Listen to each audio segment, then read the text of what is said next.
El mes de diciembre no solo está lleno de consumismo y alegría para algunos, ya que en estas fechas se celebra Navidad y Año Nuevo.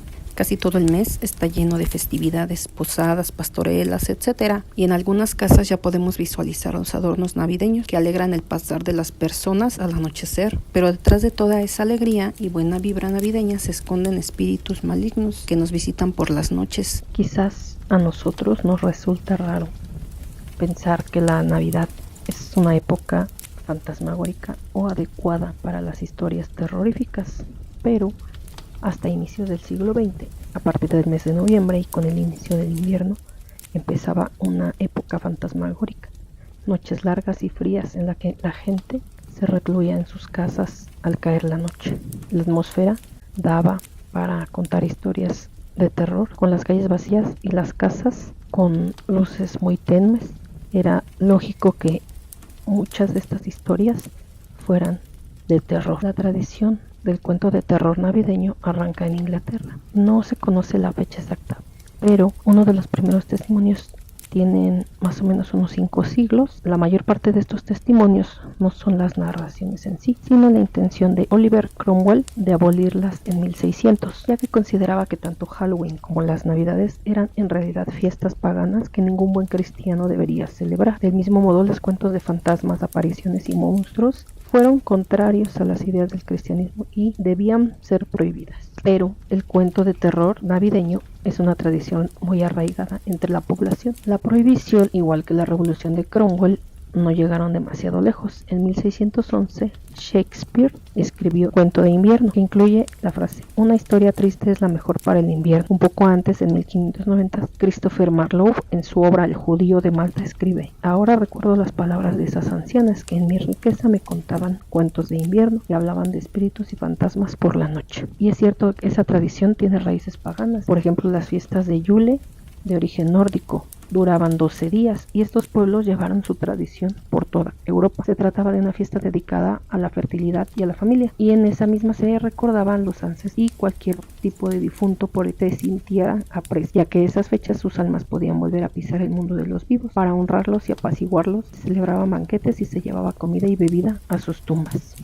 Muy parecido a lo que se celebra en México, como el Día de los Muertos. Sabiendo esto, no nos extraña que Dickens pensara que la Nochebuena es la fecha perfecta para que los espíritus atormentaran a Scrooge, siguiendo la tradición del cuento de terror navideño. Este cuento, como bien lo sabemos, tuvo un éxito comercial, y la misma tradición animó a muchos autores a escribir cuentos basados en cuentos terroríficos para Navidad. Dickens también escribiría varios cuentos de fantasmas, por ejemplo como El guardavía. También hay otros autores como Le Fanu, que además de escribir El sacristán muerto, editó numerosos cuentos de terror navideño en los periódicos en los que trabajó. Y también Charlotte Riddle, una eminencia en lo que cuentos de fantasmas se refiere, o Henry James, quien escribió su obra más famosa, Otra vuelta de tuerca, en 1898, como una historia para ser contada en Navidad. Dicho todo esto, aquí te dejo una recopilación de cuentos navideños de terror y relatos que sucedieron en épocas decembrinas. Estos cuentos fueron recopilados de la red.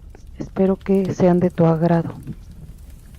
La visita de mi madre. Mi madre falleció en 1964, cuando yo tenía 17 años. En 1969 conocí a una chica y nos casamos un año después. En diciembre de 1971 estábamos esperando nuestro primer hijo. Vivíamos en una cabaña con una chimenea en la sala. Mi esposa y yo amamos la chimenea y la encendíamos todas las noches. Era la víspera de Navidad de 1971. Acabábamos de poner los regalos debajo del árbol y un bonito fuego emitía un hermoso resplandor. En el árbol, una cadena de luces que se suponía que debía parpadear se había detenido varios días antes. Faltaban 5 minutos para la medianoche, cuando de repente la chimenea casi se apagó. La cadena de luces comenzó a parpadear. Mi esposa y yo estábamos sentados en el suelo y comenzó a sentirse mucho frío en la habitación. La mecedora se comenzó a mover. A pesar de la oscuridad, podía ver que alguien se mecía. Era mi madre. Mi esposa, que nunca conoció a mi madre, dijo que podía ver lo mismo, a una anciana sonriendo. El espíritu nunca habló, pero siguió mirándonos a mí y a mi esposa sonriendo. A las 12 de la noche, el fuego en la chimenea se encendió de nuevo y las luces del árbol dejaron de parpadear. Miré en la silla y el fantasma se había ido. La casa maldita. Mis padres y yo vivíamos en una pequeña casa muy antigua. Vivimos allí desde que yo tenía 7 años hasta que tenía 19. Desde el mismo día que nos mudamos, sentí que no estábamos solos. Cada Navidad invitaba a un amigo a pasar la noche. En el último año que estuvimos en esa casa, mi amiga y yo estábamos sentados en la sala de estar, viendo la televisión, cuando la temperatura bajó drásticamente. El termostato se había apagado sin programarlo. Cuando me levanté para subir la temperatura, el árbol de Navidad comenzó a temblar violentamente. Los adornos se caían a derecha e izquierda sin ninguna explicación. Ambos estábamos aterrorizados. Subimos corriendo las escaleras y nos acostamos en mi cama. La puerta del cuarto estaba ligeramente abierta. Cuando miré hacia el pasillo oscuro me horroricé al ver una figura alta y blanca corriendo por el pasillo. Me volví hacia mi amiga y ella me dijo que había visto exactamente lo mismo. Trenzas de bruja. Decidimos celebrar la Navidad en la casa de mi tía. Algunos miembros de mi familia estaban en la sala viendo televisión. Los niños jugaban en las habitaciones o dormían, y mi tío, mi tía y yo estábamos sentados en la mesa armando un rompecabezas. Mi primo, que trabajaba en un casino, llegó a casa alrededor de la medianoche. Mientras se detenía y caminaba hacia la casa, miró por la ventana y me vio sentada a la mesa, a mi tío sentado frente a mí, a alguien parado a mi izquierda y a alguien parado en la esquina, así que continuó caminando hacia la casa sin pensar en ello. Al llegar me miró y me preguntó quién estaba parado a mi lado hace unos minutos y quién estaba en la esquina.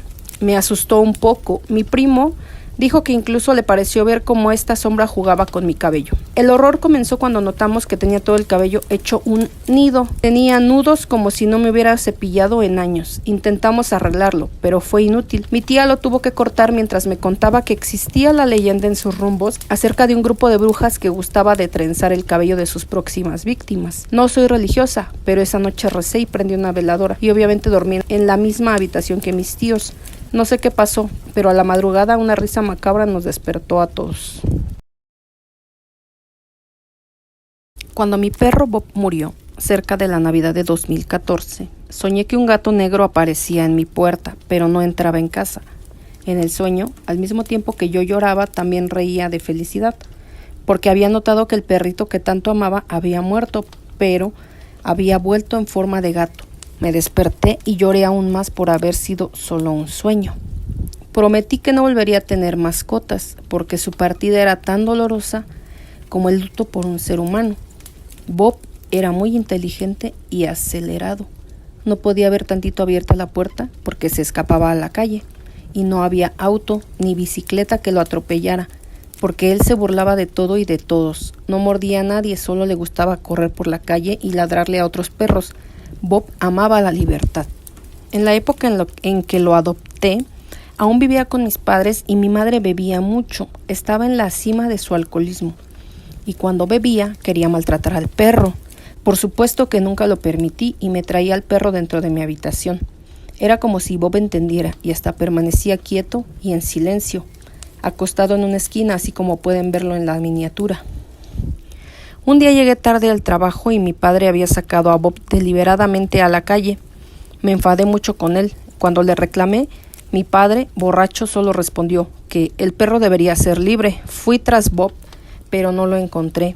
Tuve que regresar a trabajar preocupado, pero confiaba en que Bob volvería, como siempre volvía. No había de otra. Y sí, Bob volvió más tarde, pero volvió envenenado.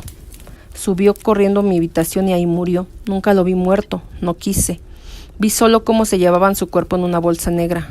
Bob se fue y ni siquiera pudimos despedirnos. Lloré como nunca, me fui de casa y alquilé un cuarto. Para mí, el culpable por la muerte de Bob era mi padre. Años más tarde, mi padre se fue rehabilitando de su alcoholismo. Yo mantenía poca comunicación con él. El año pasado, en vísperas de Navidad, me pidió que fuera a verlo.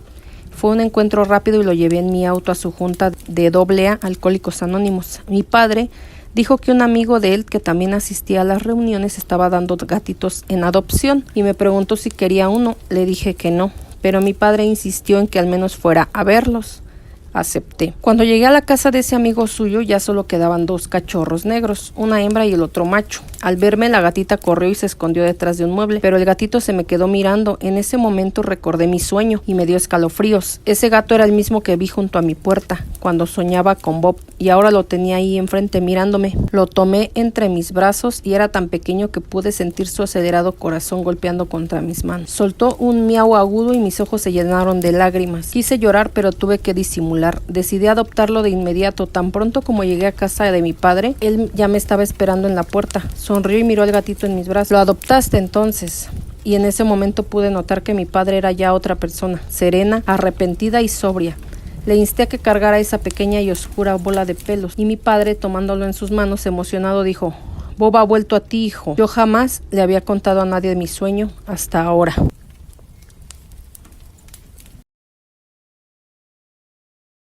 Esta historia se llama La cámara oculta del árbol de Navidad. Un padre tenía un disfraz en el ático de Papá Noel. Su intención era dejar los obsequios en el árbol de Navidad, poniendo una camarita de noche para que sus hijas vieran cómo Papá Noel iba dejando los regalos. La cosa es que el papá, noches antes de Navidad, encendía la cámara para asegurarse de que todo funcionara correctamente. De día también la dejaba prendida para confirmar que funcionaba. Y pues total, mete la tarjeta o la micro SD al adorno. La cámara era un gnomo navideño y metió la batería nueva, insertó la memoria micro SD anticipando el día de Navidad para que no se quedara sin batería y no fallara. Estaban en Nochebuena jugando juegos de mesa, comiendo de todo un poco. Cada año dejaban que sus hijas abrieran un regalo de mamá y papá antes de acostarse. Las niñas se fueron a acostar y entonces seguían despiertas ya que habían comido muchos dulces. Estaban ahí,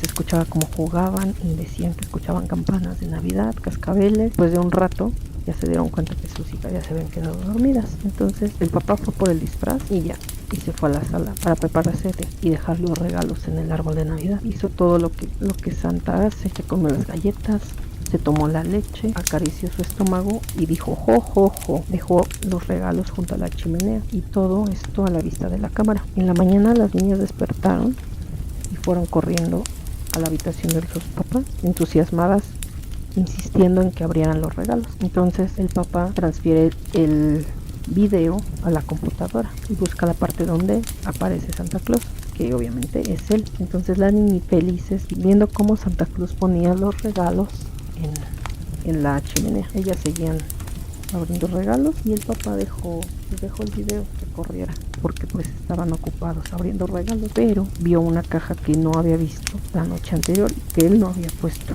Era muy pequeña y estaba envuelta en papel aluminio azul y tenía el nombre del papá. El señor se dio cuenta que la esposa estaba también sorprendida y se dio cuenta que su esposa tampoco había puesto el regalo ahí. Una de sus hijas le dijo: esto es el señor elfo, tiene que ser tuyo, tiene tu nombre. Su hija señaló a la computadora y le dijo: él, el que vino con Santa. El señor entró en pánico porque había en el video, regresó el video y vio que había alguien en la sala. Entró después de que apagó las luces, se quedó parado mirando al señor cómo dejaba los regalos. Después apagó la luz y todo eso, el video fue completamente silencioso y parecía que la cámara no tenía sonido, que no había grabado ningún sonido. Pero el hombre disfrazado de elfo permaneció inmóvil durante más de una hora mirando a la cámara desde la distancia, y después de un rato caminó hacia el plato de galleta, mordió una galleta de muñeco de jengibre y se acercó en silencio al árbol de Navidad. El papá pensaba que el audio no funcionaba, pero cuando este hombre vestido de elfo llegó al árbol, empezó a escuchar su respiración lenta y constante. Entonces el señor entró en pánico, destapó la caja azul que había dejado y encontró una cámara de plástico de burbujas, y allí mismo estaba la batería que había puesto en la cámara la noche anterior. La esposa de este hombre tomó el adorno y abrió la parte posterior, faltaba la batería, y el señor dijo que no sabía qué le asustaba más, lo que capturó, que fue el elfo, o lo que pudo haber hecho el duende después de apagar la cámara.